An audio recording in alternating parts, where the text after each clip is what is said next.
Bienvenue sur Clapotis et bienvenue dans la série des lectures linéaires pour l'épreuve orale de votre baccalauréat. Alors aujourd'hui, nous allons faire la lecture linéaire d'un texte des essais, issus des essais de Montaigne, et plus particulièrement du chapitre de l'Institution des enfants. Et ce texte va s'inscrire dans le parcours associé de l'œuvre intégrale qui est au programme de première, à savoir Gargantua de Rabelais. Ce parcours se nomme Rire et savoir. Alors, comme d'habitude, dans votre introduction générale, vous allez bien sûr y faire figurer les éléments qui apparaissent sur l'écran. Et petite précision pour constituer justement votre introduction, on va juste ensemble rappeler où se situe le texte, ou plus particulièrement quel est son contexte d'écriture. Alors, il faut savoir que ce chapitre de l'Institution des enfants, Montaigne l'écrit en s'adressant à Madame de Foix qui attend un enfant, et il va lui donner justement sa vision de l'éducation et plus particulièrement sa vision qui s'oppose à l'école scolastique qui perdurait à son époque, qui était avant tout basée sur le principe de la mémoire, du savoir par cœur, de l'apprentissage de sciences abstraites, et tout était basé sur un enseignement collectif. Et vous allez comprendre que bien sûr, toute la stratégie de Montaigne va tendre à critiquer cet enseignement scolastique, puisqu'il va prôner l'inverse de ce que l'on vient évoquer. Dans notre introduction et surtout tout au long de votre explication, vous montrerez aussi comment Montaigne utilise les stratégies de l'argumentation directe qu'est l'essai. Il est en mouvement au ce sens qu'il va s'essayer à différentes réflexions, et là en particulier à une réflexion autour de l'éducation. L'essai ayant comme but premier de découvrir et de se connaître soi-même pour appréhender l'homme de façon générale. Je vous laisse la citation, bien sûr, qui est une des citations très connues de Montaigne, qui montre un peu l'ambition des essais. Alors la problématique pourrait être celle que vous voyez apparaître sur l'écran, et le découpage du texte est somme toute assez simple, puisqu'on pourrait y voir deux mouvements significatifs. Donc je vous les laisse bien sûr les noter, et puis on va partir dans l'explication en tant que telle du texte. Donc on va dans un premier temps s'intéresser au passage qui va de s'agissant jusqu'à la science. Alors dans ce premier mouvement, comme vous voyez apparaître sur l'écran, j'ai listé en quelque sorte les procédés significatifs. Dans ce premier mouvement, Montaigne va donc mettre en place sa vision d'éducation en se passant du côté de l'enfant et de l'éducateur, nommé ici dans l'extrait le répétiteur. Ce que l'on retient avant tout, c'est la présence de l'auteur déjà dans cette argumentation directe. Notons bien sûr la présence du pronom personnel de première personne, les verbes d'opinion comme je voudrais, j'ai plutôt envie, et Montaigne va donc débuter par la mise en place de sa critique de l'éducation scolastique, ou on pourrait qualifier de traditionnelle. Alors tout d'abord, de façon habile, il commence par dire ce qu'il ne veut pas concernant l'éducation de l'enfant, ce qui est un moyen comme un autre de faire une critique sous-jacente de cette éducation qui sévit à son époque. Un enfant, pour Montaigne, doit se cultiver, c'est-à-dire se constituer une culture. Le terme cultus, en latin, c'est la culture de façon générale. Mais il doit se cultiver sans avoir l'idée d'un gain, d'où l'expression non pour l'argent, ou l'idée de l'apparence extérieure, c'est-à-dire faire preuve de pédantisme, ce qu'il exprime à travers l'expression les avantages extérieurs. On remarquera alors la double négation, non, ni, qui montre combien Montaigne insiste sur cette éducation qu'il rejette. Et on remarquera que la phrase qui est mise en parenthèse, entre parenthèses, conforte l'opinion de Montaigne, car il a recours à du vocabulaire péjoratif, on pourrait dire aussi dépréciatif, marqué par l'adjectif vil ou encore l'adjectif indigne. Il suggère donc l'idée d'une dépendance, en ce sens que se former de la sorte ne garantit surtout pas la liberté d'esprit et de jugement. Et de là, Montaigne enchaîne cette phrase complexe par la subordonner. Comme j'ai plutôt envie d'en tirer un habile homme qu'un homme savant, ici, il va jouer sur la construction syntaxique et l'opposition des adjectifs qui sont bien sûr habiles et savants. Bien sûr, vous relevez ici la figure de style, qui est le chiasme. Dans cette phrase, Montaigne met en valeur l'adjectif habile au profit du terme savant. Est habile celui qui possède, habere, en latin qui veut dire avoir, au sens souple, ouvert d'esprit. À l'époque de Montaigne, est habile celui qui est capable d'appliquer ce qu'il sait, ou du moins ce qu'il a appris. Et donc le terme prend une connotation laudative face au terme savant qui a des qui désigne celui qui a des connaissances, alors certes étendues, dans différents domaines ou dans une discipline particulière, mais qui est juste une sorte de vitrine de savoir qui ne sont pas du tout mis en pratique. On voit ici pointe d'ailleurs la critique de Montaigne face à un enseignement à son époque qui prenait les sciences abstraites plutôt que les matières pratiques. Et d'ailleurs, c'est amusant de noter que Montaigne joue avec la longueur de cette phrase complexe, comme pour montrer que cette forme d'éducation n'est qu'artifice de par la forme et que sa complexité n'est qu'une apparence et n'est surtout pas gage d'authenticité et de qualité. On a presque ici une sorte de labyrinthe syntaxique. Et cette éducation décriée par Montaigne se perd dans les méandres des savoirs comme elle perd le lecteur qui est amené à relire plusieurs fois le début de cette phrase pour en percevoir le sens véritable. Alors c'est pas sans faire penser à la critique que formule justement Montaigne dans les essais, dans d'autres chapitres, à l'encontre des pédants, ces fameuses personnes qui faisaient étalage de leur savoir sans pour autant d'ailleurs savoir les mettre en pratique. Alors on remarque que Montaigne clôt cette longue phrase par l'évocation du répétiteur qui devrait aussi avoir des qualités bien spécifiques. On retrouve une des célèbres citations de Montaigne, une tête bien faite plutôt que bien pleine. L'idée ici pour notre humaniste, c'est de construire une personne qui sait user de ses connaissances, qui sait user de son intelligence, sans pour autant déborder de notions apprises par cœur. On retrouve d'ailleurs une des composantes essentielles des humanistes, et ce texte vous montrerait bien qu'il fait écho à toutes les idées qui sont déjà véhiculées, qui étaient déjà véhiculées par Rabelais dans une première phase de l'humanisme au XVIe siècle. Il faut former un être avant tout doté d'un entendement, d'une morale, c'est-à-dire un être capable de se forger une opinion, un jugement. On retrouve alors le savoir par cœur n'est pas savoir cher à Montaigne. Ce qui compte, ce n'est pas la science au sens de la somme des connaissances, scio en latin, un je sais.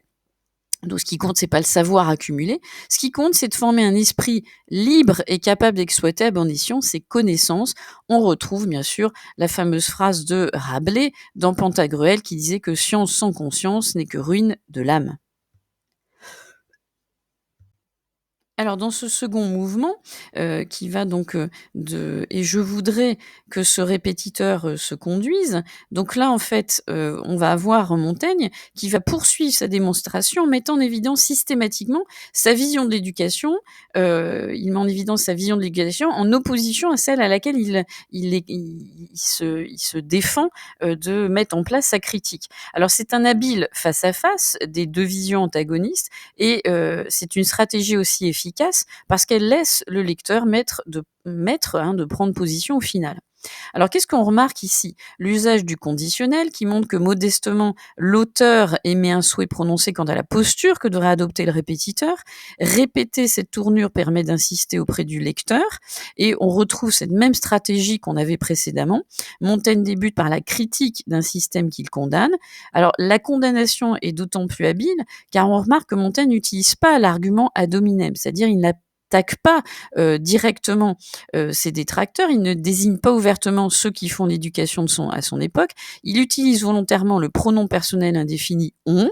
À cela s'ajoutent des termes dépréciatifs, péjoratifs tels que le verbe criailler ou encore le substantif entonnoir. Alors, ces 2 termes suffisent à comprendre que Montaigne attaque ici l'enseignement scolastique et médiéval qui sévit encore à son époque. On notera le recours à un vocabulaire qui permet tout de suite au lecteur de visualiser cet enseignement. Montaigne utilise en effet l'image de l'entonnoir qui suggère l'idée de gaver les élèves. L'idée de la répétition de ce gavage, sans sens, est très bien évoquée d'ailleurs par le verbe redire, dont le préfixe suggère cette répétition incessante du par cœur. Et on pourrait dire aussi que le verbe criailler, avec le suffixe péjoratif, induit un rapport d'autorité. Le répétiteur hurle, crie sans cesse, telle une pintade ou une oie. On imagine d'ailleurs très bien la scène de ce répétiteur à la voix insupportable. Et chez Montaigne, on notera toujours cet effort de visualiser et de mettre en scène ses arguments. L'expression ne cesse suggère aussi cet enseignement basé sur la répétition qui provoque l'indigestion sans une digestion, une assimilation pour celui qui apprend. Alors à l'inverse, Montaigne va tout de suite exposer sa vision propre et singulière de l'éducation. Et la syntaxe, vous allez le remarquer, est au service de la démonstration.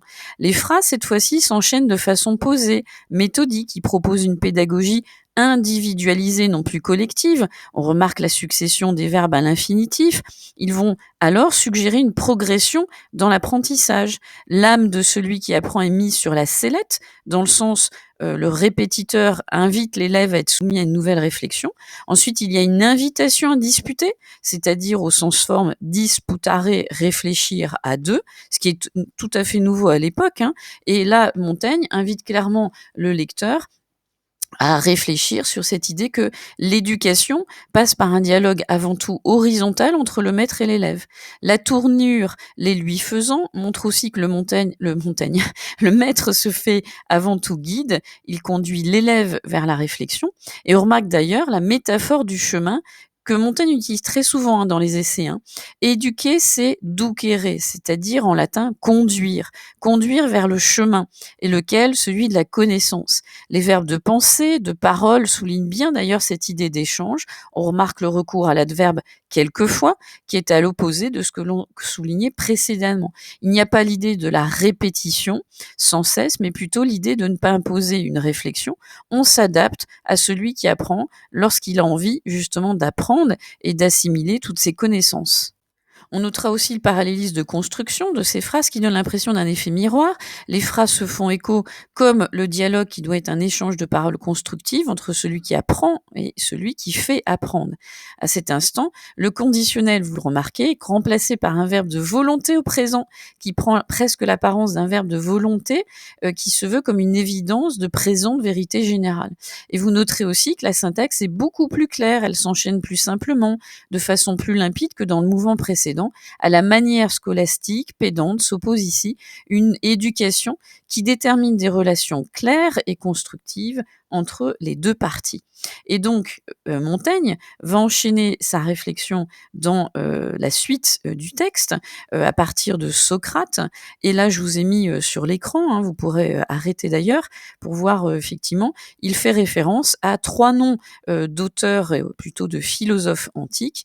On note ici d'ailleurs que dans ce mouvement, il va montrer ici que lui aussi a été nourri de cette culture antique qui invitait au dialogue, à la réflexion, et surtout Montaigne montre qu'il a su la digérer et se l'approprier justement. En citant Socrate, Archésilas et Cicéron, il montre comment il s'est imprégné de ces références pour les faire siennes, construire son jugement sur un sujet qui lui tient à cœur. Et dans cette partie, Montaigne, en fait, en quelque sorte, réaffirme la posture que doit avoir celui qui enseigne. Il doit laisser la parole de celui qui apprend. Il doit bien sûr laisser s'exprimer. Et là, bien sûr, on pense tout de suite à la maïeutique socratique que Montaigne fait sienne. Je vous rappelle que pour Socrate, on doit faire accoucher les esprits de ceux qui apprennent. Maïeutique, en grec, ça veut dire l'art d'accoucher. Et dans l'optique de permettre au lecteur de comprendre sa démonstration, Montaigne va avoir recours, cette fois-ci, à une autre métaphore, autre que celle du chemin. Ici, la métaphore équestre. Trotter, allure, il y a l'idée de s'adapter au niveau de celui qui apprend, et vous remarquerez l'emploi binaire du verbe juger, l'expression devant lui, qui souligne que le répétiteur se doit d'observer, d'être attentif dans la progression de l'apprentissage. On remarque d'ailleurs aussi dans le passage que Montaigne fait l'éloge de celui qui enseigne. Il va clore sa démonstration en soulignant la noble tâche, qui est pourtant difficile, hein, par la tournure superlative, une des tâches les plus ardues.